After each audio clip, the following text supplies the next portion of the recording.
Przyjechaliśmy tu na motocyklach chwilę po przejściu cyklonu Harry.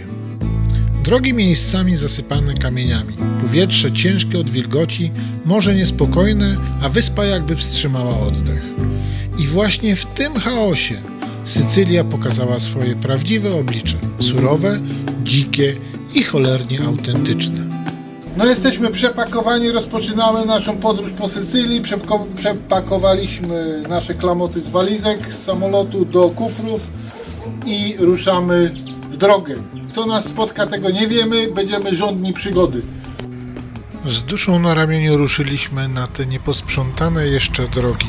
Jak się okaże, nie obędzie się bez gleby.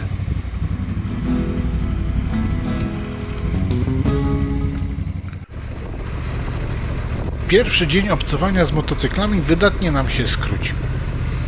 Dzień wcześniej, późnym wieczorem dotarliśmy do Katanii. O 23:00 mniej więcej byliśmy na noclegu, rzuciliśmy tylko torby, po czym udaliśmy się na miasto, żeby coś przekąsić. Następnego dnia rano, zaraz po śniadaniu, ruszyliśmy autobusem podmiejskim z Katanii do Augusty, gdzie na dworcu odebrała nas pani z wypożyczalni motocykli. Tego dnia nie pozostało nam już dużo czasu. Za sugestią jednego z naszych internetowych przyjaciół, fotografa mieszkającego w Palazzolo Acraide, wybraliśmy to miejsce na nasz nocleg. Wyjechaliśmy z Augusty, kiedy dzień zaczął się już lekko chylić ku końcowi. Słońce było jeszcze wysoko, ale światło miało ten kolor, który mówi jedno: no już niedługo. Zakola, podjazdy, zapach rozgrzanej ziemi i cisza przerywana tylko pracą silników. 2 godziny jazdy, które nie były dystansem, były przejściem z wybrzeża w głąb wyspy. Każdy kilometr był coraz cieplejszy w barwach, coraz wolniejszy w myślach. Sycylia otwierała się przed nami bez filtrów, bez pośpiechu, dokładnie wtedy, gdy słońce zaczęło dotykać horyzontu. Do Palazzolo wjechaliśmy już po złotej godzinie. Kolacja smakowała jak nagroda, prosta, szczera, zasłużona, a potem nocleg. Miejsce, które miało być tylko przystankiem. Okazało się początkiem wieczoru, którego nie da się zaplanować. Właściciele zaprosili nas na dół, do przytulnego sycylijskiego baru. Paolo, I am Sławek. Sławomir. Nice to meet you. Our Seniora. Sandra. Małe stoliki, odpowiednie światło, rozmowy bez scenariusza. Lampka aperolu, potem czerwone wino. I nagle, zupełnie nie wiadomo kiedy, bar w Palazzolo stał się polski. Pogadaliśmy sobie przed chwilą z chłopakami na różne sprawy. Leci polska muzyka. Bye! Ciao amigo. Ciao. Śmiech, historie z drogi, gesty, które nie potrzebują tłumaczenia. Wieczór, w którym granice nie miały znaczenia, a język był tylko dodatkiem. Tego dnia droga skończyła się dokładnie tam, gdzie powinna. Nie na parkingu, ale przy stole, wśród ludzi, w miejscu, które na jedną noc stało się nasze. I właśnie za takie wieczory jeździ się motocyklem.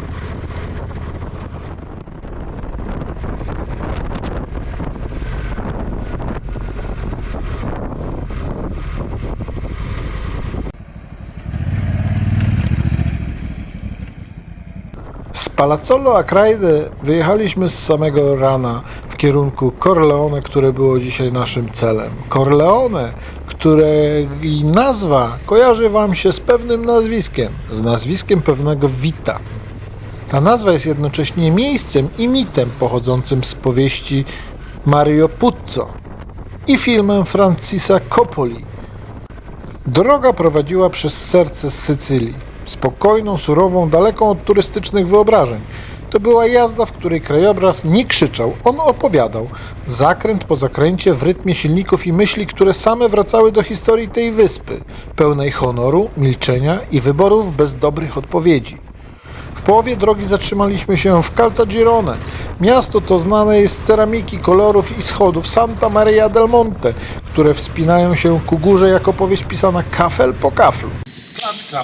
Klatka poszło. Aniuś, jak ty postrzegasz te sycylijskie klimaty? Jest, powiem krótko, super. Ale motocyklistów szczerze nie widziałem. Nikogo. A mnie? No, poza tobą. Powiem coś wesołego. Pogoda? Pogoda 15 stopni, na motocykl sam raz. Idziemy na smaczną kawkę teraz po godzinnej trasie, tak? Półtorej godziny jechaliśmy. A jesteśmy w Caltagirone, gdzie są te schody bardzo fajne, wysokie, dla sercowców. Tak, można się przejść po nich dla treningu cardio, nie? Tak. Tylko pamiętaj, że tu masz serce, wiesz do czego, nie? Ja mam serce tylko do kochania. Pozdrawiamy. Tu czas płynie wolniej. Lunch smakował inaczej, jakby Sycylię dało się zrozumieć nie przez daty i fakty, ale przez prosty posiłek w miejscu, który trwa od wieków.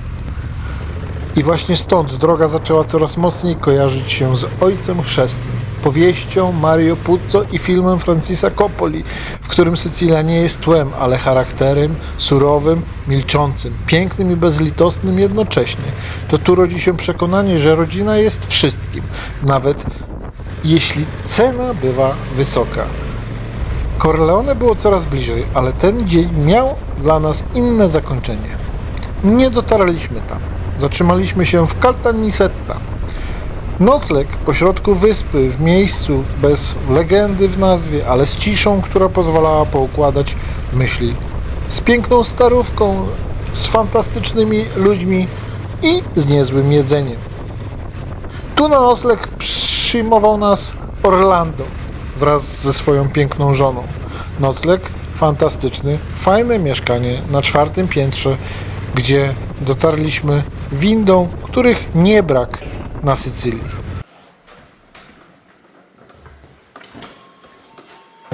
O, tu stacja Czczew, relacji góra-dół. Tak wyglądają windy na Sycylii. Pociąg relacji góra-dół. Do zobaczenia.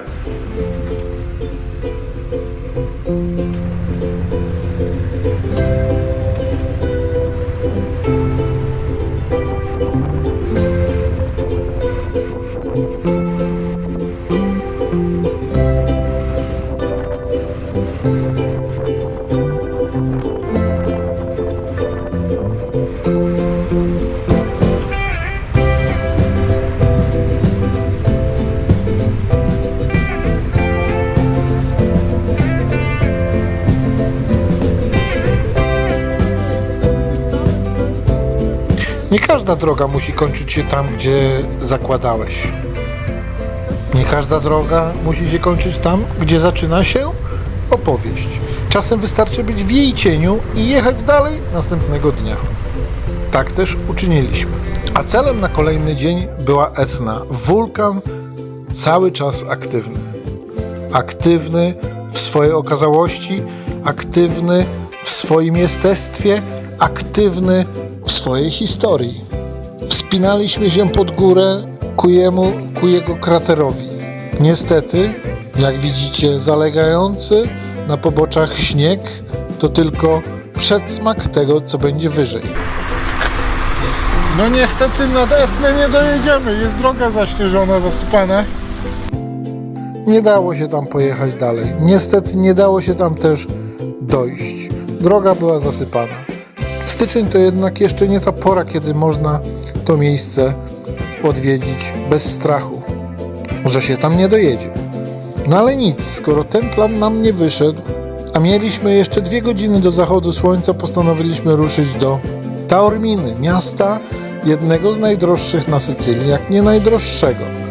Tam ceny są o 20% wyższe niż na pozostałej części Sycylii. I tu znowu kolejna porażka. Niestety drogi pozamykane po cyklonie Harem nie pozwalały przejechać swobodnie i spokojnie do tego miasta. Nawigacja puściła nas przez drogi w górach. Małe, kręte, obłocone, na których wspinaczka zakończyła się dla mnie upadkiem.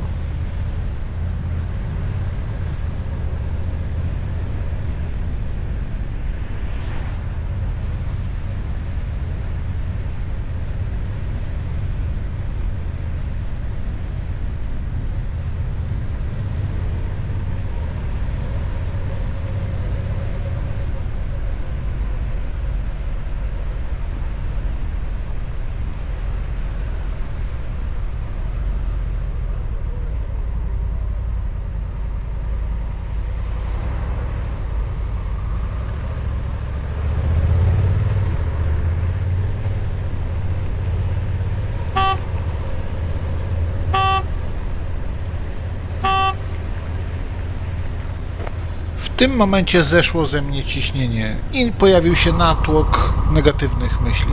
Krzaki po lewej uratowały motocykl przed zsunięciem się w urwisko.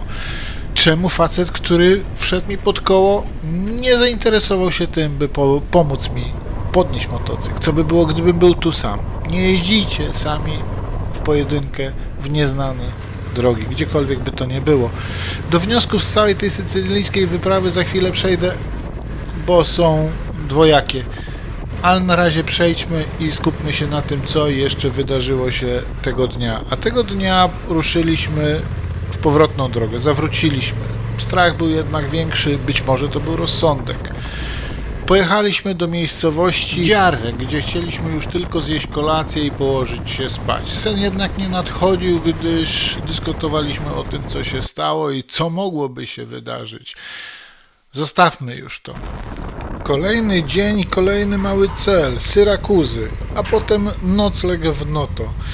Nowy dzień, nowe uśmiechy, nowe banany na twarzy i jedziemy, choć pogoda znowu nie dopisała.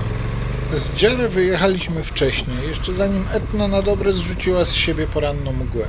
Droga prowadziła wzdłuż wschodniego wybrzeża Sycylii, tam gdzie krajobraz zmienia się szybko, a po uderzeniu cyklonu Hary wygląda naprawdę niekorzystnie. Katanię minęliśmy przelotem. Miasto było głośne, dynamiczne, trochę chaotyczne, jakby chciało powiedzieć: wróćcie tu, gdy będziecie mieli więcej czasu. My jednak jechaliśmy dalej, zostawiając za sobą miejski zgiełk i czarny wulkaniczny asfalt, który przypominał, kto tu naprawdę rządzi. A wiecie, kto na Sycylii rządzi? Im bliżej Syrakus, tym spokojniej robiło się na drodze. Światło miękło, tempo naturalnie zwalniało, a my czuliśmy, że wjeżdżamy w miejsce, gdzie historia nie jest dawna potęga świata greckiego, rywal Aten, miasto Archimedesa. Tu starożytność nie jest ciekawostką, jest fundamentem. Amfiteatr, kamień, morze i cisza, które potrafi mówić więcej niż przewodniki. W zabytkowej części Syrakus, Ortidze, na placu Archimedesa, Piazza Archimeda, znajduje się fontanna Diany, otoczonej takimi stworami, które jeżdżą na różnych koniach, takich bez kopytów, na dwóch kopytach. Ten tu jedzie na jakiejś rydzie. Na czymś ona jeździ. A teraz puścili, woda tam puścili. Tylko że te zimne się nie będziemy kąpać. Siał. Po pysznym śródziemnomorskim posiłku w Syrakuzach ruszyliśmy w kierunku Noto, kolejnego naszego małego celu tego dnia. Tam będziemy spali. Tą drogę, którą widzicie, to już tak naprawdę ostatni etap naszego zwiedzania Sycylii. Jutro jeszcze tylko zdamy motocykle, co nie będzie przyjemne, i tę drogę również Wam pokażę.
Czy Sycylia to dobry pomysł na koniec stycznia?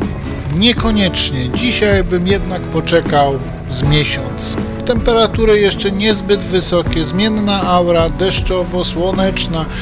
Pecha mieliśmy ewidentnego, jadąc tutaj po uderzeniu cyklonu Hary. Oczywiście tego nie mogliśmy przewidzieć wcześniej. Bilety były zabukowane już miesiąc wcześniej, dlatego pojechaliśmy. Była to super przygoda. Był upadek, był uszkodzony motocykl, który w wypożyczalni właśnie za chwilę zdamy. Była mała przeprawa, dlatego uczulam Was wszystkich. Bierzcie umowy, bierzcie wszelkie dokumenty przed wyjechaniem, róbcie dokumentację fotograficzną, bo to naprawdę ważne w sytuacji, kiedy coś się stanie.